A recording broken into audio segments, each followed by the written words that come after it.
안녕하세요. 저는 올해 38살이고 귀한 아들과 남편, 이렇게 셋이서 살고 있어요. 사실 남편은 얼마 전에 죽을 뻔했는데 겨우 그 고비를 넘기고 지금은 행복하게 살고 있답니다. 남편을 죽게 만든 사람이 정말 충격적인 사람이라 여러분들에게 세상에 이런 일도 있다는 것을 알려드리고 싶어서 이렇게 사연을 남겨요. 사실 저는 부모님이 안 계셔서 어릴 때부터 보육원에서 자랐습니다. 부모님 얼굴도 모르고 부모님은 어떤 사람이었는지 원장님은 아무런 정보도 주시지 않았죠. 저는 보육원에서 정말 힘들게 자랐고 거기 계시는 선생님들과 원장님 모두 저에게 무관심했어서 저는 당장 그곳을 탈출하고 싶어 했어요. 제가 점점 커갈수록 보육원 원장님은 저에게 눈치를 주면서 에휴, 이제 중학생 됐으면 지 엄마 찾아서 나갈 것이지. 언제까지 여기 있겠다는 거야? 라고 아예 들으라는 식으로 대놓고 말하곤 했죠. 그리고 밥을 먹으러 식당에 가도 선생님들은 몸이 커지니까 밥을 너무 많이 먹네. 식비도 안 내면서. 알바라도 하던지. 라고 눈치를 주셨죠. 저는 보육원 사람들을 보고 저같이 소외된 아이들을 위로해주고 보듬어주는 보육원 원장님이 되는 꿈을 꾸었습니다. 이런 시설에서 살게 되는 아이들이 너무 불쌍했고 버려진 것이 어른들 탓인데 저희가 무슨 잘못이었다고 그렇게 막말을 내뱉는 걸까요? 아무튼 저는 그곳과는 상반되게 따뜻하고 상냥한 보육원 원장님이 되겠다는 마음을 가지고 악착같이 거기서 버텼습니다. 보육원 원장이 되기 위해서는 다양한 자격증을 취해야 하고 봉사활동도 주기적으로 해야 했죠. 저는 주기적으로 봉사활동을 했는데 거기서 저희 남편을 처음 만나게 되었습니다. 저는 다른 보육원의 분위기도 파악할 겸 버스를 타고 1시간은 가야 나오는 다른 보육원에서 남편과 저는 봉사활동을 했죠.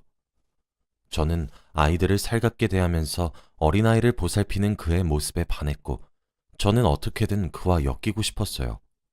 그런데 저는 너무 소심한 성격이라 어디서 먼저 말을 걸거나 연락을 할 수도 없었는데 하늘은 아직 저를 버리지 않았는지 그 사람이 저에게 먼저 연락이 왔더군요.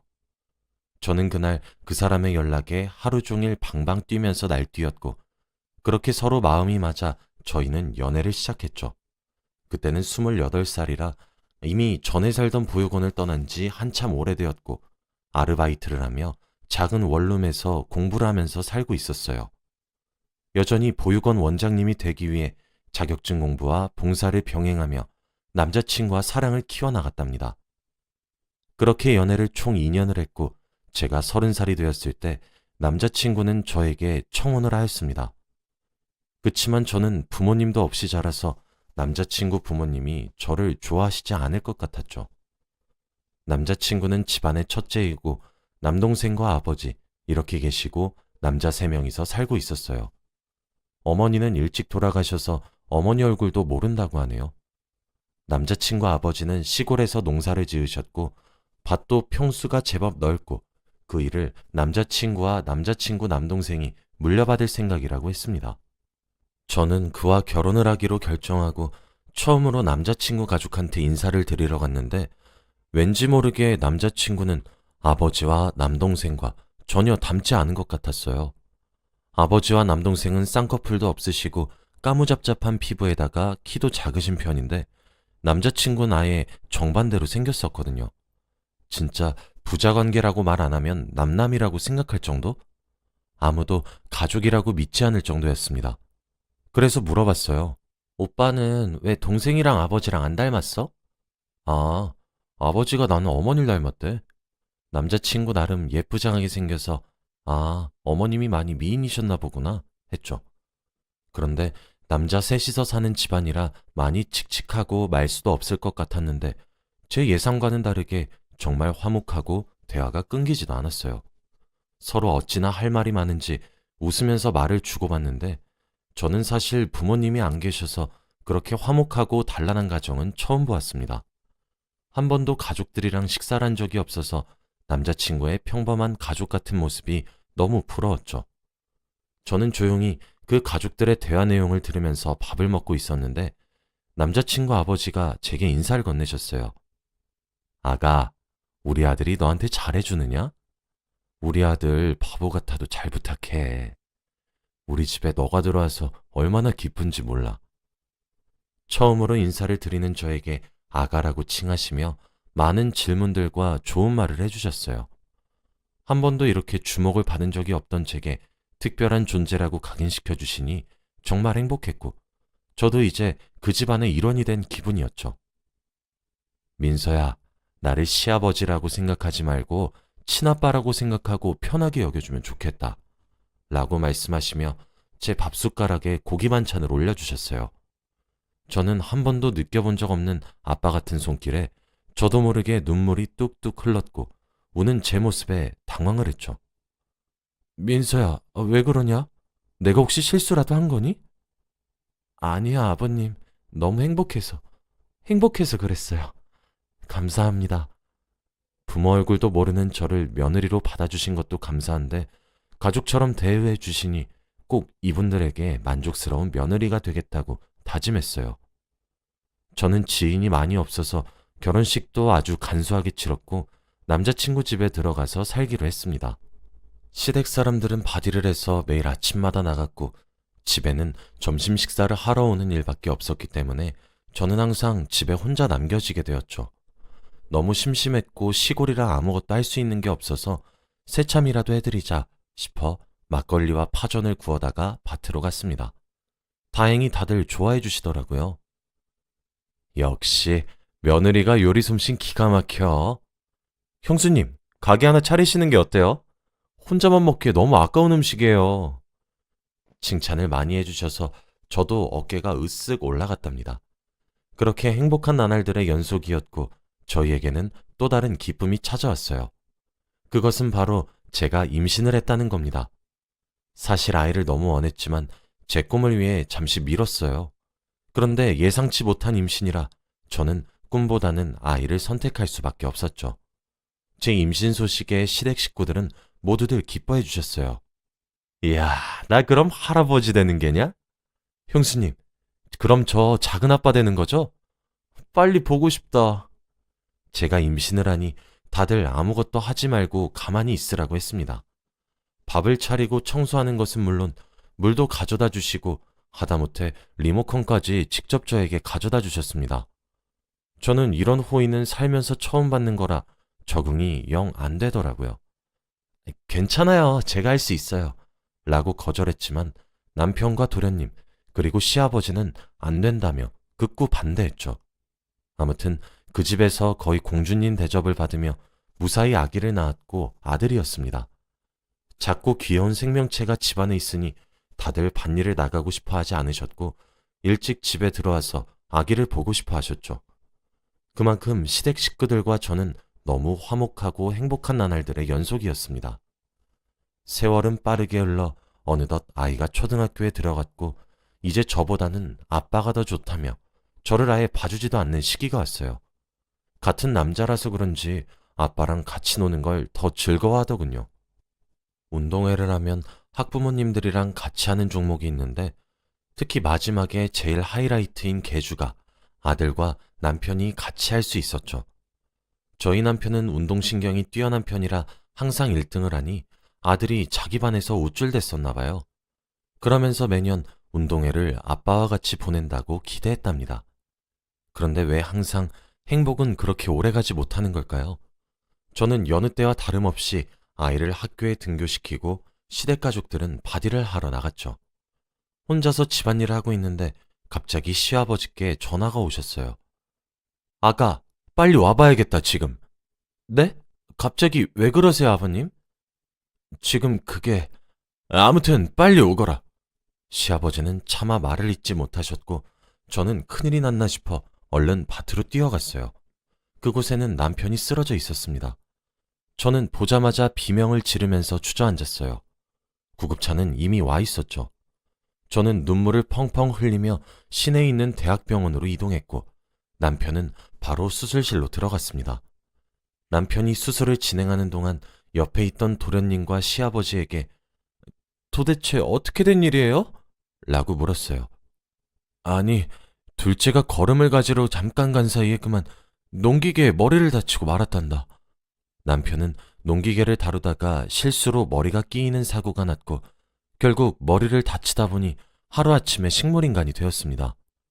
몇 시간 전까지만 해도 말도 잘하고 웃으면서 농사일을 하러 갔던 남편이 갑자기 이렇게 말도 못하고 저를 알아보지도 못하다니. 농기계를 다루다가 이렇게 됐으니 누구 탓도 할 수 없고 그저 다루지 못하는 기계를 맘대로 다룬 남편 탓을 했습니다. 병실에 누워있던 남편을 보고 있자니 너무 슬펐어요. 아, 왜 이걸 만져서 이 꼴이 됐어? 어? 왜 그랬어? 왜? 조심히 하라니까 왜 그랬어? 대답 없는 남편을 붙들고 저는 펑펑 울면서 화를 내었죠.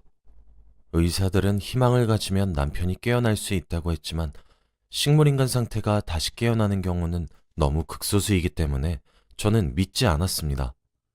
저는 정성껏 남편을 간호를 했고 틈만 나면 병원에 가서 남편과 함께 있었어요.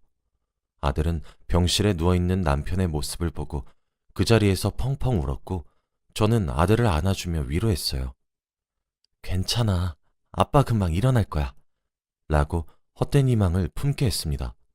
부모로서 자식이 그렇게 서럽게 우는 모습을 볼 수 없었거든요. 남편의 병원비는 점점 쌓여갔고 돈은 부족해져 갔습니다. 시골이라 돈을 벌 수 있는 일은 한정적이어서 저는 있는 일 없는 일 총동원해가며 남편의 병원비를 마련했어요. 식당, 설거지, 화장실 청소 등 정말 돈이 되는 거면 뭐든지 했습니다. 이렇게 힘들게 돈을 벌고 있는 제 모습이 너무 안쓰러워 보였는지 도련님께서 저를 말리더군요. 형수님, 이제 일 그만하세요. 그럴 수 없어요. 남편 병원비가 산더미처럼 쌓여 있는데 제가 다 결제했어요. 앞으로 제가 형 병원비 낼 테니까 형수님은 간호만 열심히 해주세요. 네? 라고 하시는 게 아니겠어요? 저는 정말 놀랐고 눈물을 뚝뚝 흘리며 고맙다고 했고 도련님은 감사할 필요 없어요. 형 깨어나면 갚으셔야 합니다. 라고 하셨죠. 저는 너무 고마웠고 그렇게 남편의 간호에 집중할 수 있었어요. 아들은 평일에는 학교를 갔다가 주말이 되면 병원으로 와서는 저와 같이 간호를 도와주곤 했어요. 어느 날은 아빠 달리기 잘했는데 라고 말을 하더군요. 항상 운동에만 기대하면서 살았던 아들이 그렇게 말을 하니까 저는 심장이 무너지는 것 같았어요. 괜찮아. 아빠 곧 깨어나실 거야. 다시 예전처럼 달릴 수 있으니까 우리 희망 버리지 말자. 라고 위로했죠. 아들이 이렇게나 아빠를 그리워하니 너무 슬펐습니다. 옛날로 다시 돌아가고 싶었고 이건 꿈이 아닐까라며 혼자 생각도 많이 했어요. 그렇게 무려 2년이나 남편을 간호했습니다. 그런데 시간이 아무리 지나도 남편은 움직일 기미가 보이지 않았고 저는 계속되는 간호에 지칠 대로 지쳐서 남편의 죽음을 예측하고 있었답니다. 저는 평소처럼 집에서 남편이 있는 병원으로 가기 위해 준비를 하고 있었어요. 그런데 그때 급하게 남편 담당 간호사가 전화가 왔습니다. 지금 얼른 병원으로 오셔야 할 것 같아요. 라며 다급하게 말씀하셨고 저는 무슨 일이 생긴 것만 같아 택시를 타고 병원으로 급히 이동했어요. 그런데 이게 무슨 일인지 남편의 손가락이 미세하게 흔들리면서 눈꺼풀이 조금씩 움직이는 게 아니겠어요? 남편은 2년 만에 움직이기 시작했고 남편은 저를 보자마자 더듬거리며 겨우겨우 한마디를 했습니다. 아버지가 이랬어. 라고 말이에요. 저는 그게 무슨 뜻인지 생각을 했고 남편은 아버지가 내 머리를... 저는 남편의 말을 듣고 입을 틀어막았죠. 여보, 괜찮아. 말 너무 많이 했어. 그만 말해도 돼. 라고 하고 상황 파악을 하기 시작했습니다. 남편의 말에 의하면 농기계를 다루다가 사고로 다친 것이 아니라 시아버지가 의도적으로 남편을 이 지경으로 만들었다고 했죠. 저는 도저히 믿을 수 없는 사실에 어떻게 해결을 해야 하나 생각했습니다. 남편은 거짓말을 할 사람도 아니었고 저희 동네는 워낙 시골이라 CCTV도 없어서 증거를 찾을 수 없었거든요. 그리고 밭이라 사람들이 지나가지 않기 때문에 목격자를 찾을 수도 없는 마당이었고요. 저는 마음대로 남편 말만 듣고 함부로 시아버지에게 화를 낼 수도 없는 노릇이었습니다. 저는 무거운 마음을 가지고 집으로 돌아왔고 시아버지와 도련님은 저를 반갑게 맞아주셨죠. 남편이 움직이고 그런 말을 했다고는 일절 말을 하지 않았고, 무엇보다 그런 말을 듣고 난 후부터 시아버지가 예전처럼 보이지 않았습니다. 저는 그렇게 마음의 짐을 안고 집안일도 하고 청소도 하고 있었죠. 몸이 바쁘면 생각 정리에 효과적일 것 같아서 미뤄왔던 창고 정리도 하기로 마음을 먹었어요. 저는 먼지 쌓인 창고를 정리하고 있는데 갑자기 탁상 밑에 천으로 뒤덮인 무언가가 있더군요. 저는 그것도 치우려고 들었어요. 그런데 감싸고 있던 헝겊은 빨갛게 물들어 있었습니다. 그것은 남편의 말을 뒷받침하는 중요한 증거였어요. 저는 그것을 보자마자 비명을 질렀고, 그때는 다행히 도련님과 시아버지가 밭에 있어서 집에는 저 혼자였어요. 저는 바로 그 증거품을 가지고 시내에 있는 경찰서로 향했고 신고 접수를 했습니다. 다행히 손잡이에 있는 지문이 시아버지라고 나왔고 피도 남편의 피가 맞았습니다. 네, 그렇게 시아버지의 범행 혐의가 인정이 된 것이죠.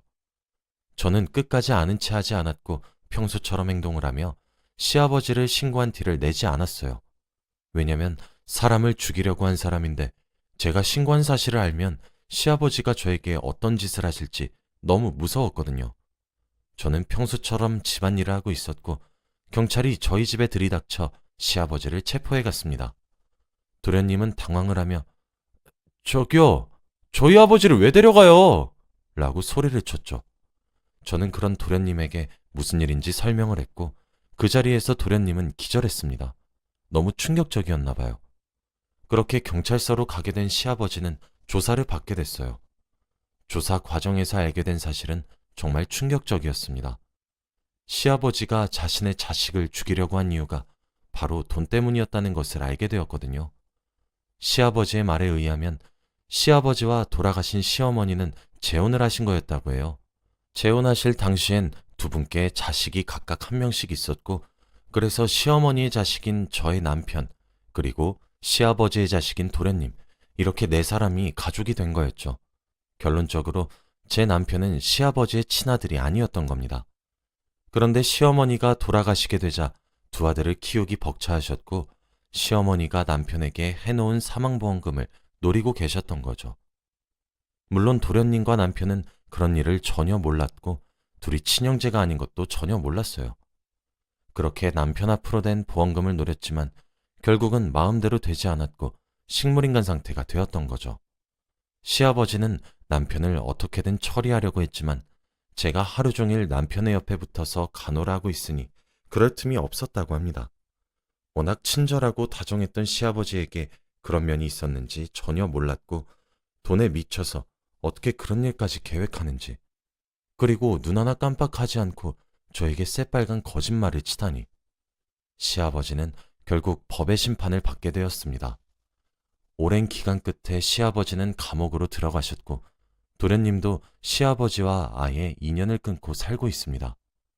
남편은 그 뒤로 조금씩 몸이 많이 좋아져서 어느 정도 희망이 보인다고 의사 선생님께서 말씀하셨어요. 저와 아들은 같이 남편을 간호하는데 힘쓰고 있습니다. 하루는 도련님이 그러시더군요. 형수님, 제가 정말 죄송해요. 저는 전혀 몰랐어요. 알아요, 도련님. 도련님이 무슨 잘못이 있겠어요. 이제 도련님 인생 사세요. 형수님, 제가 드릴 건 없고 이거 받아주세요. 저희 아버지를 용서해달라고 드리는 것은 아니에요. 너무 죄송하고 아버지의 아들로서 이렇게라도 해야 될 것 같아서. 도련님이 제게 준 그 통장 안에는 거액이 들어 있었어요. 도련님, 이 돈 어디서 나셨어요? 아버지 밭 팔았어요. 도저히 그 밭으로 생계를 유지하기에는 제가 천벌을 받을 것 같아서요. 저는 절대 받지 않겠다고 했지만 도련님은 저에게 통장을 주고는 도망치듯 나가셨어요. 그 뒤로 도련님은 어디로 사라지셨는지 저의 연락은 전혀 받지 않으셨죠.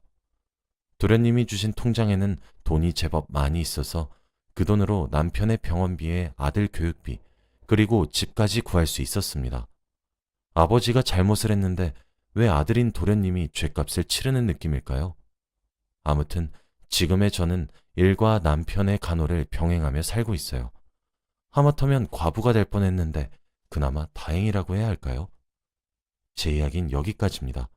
들어주셔서 감사해요.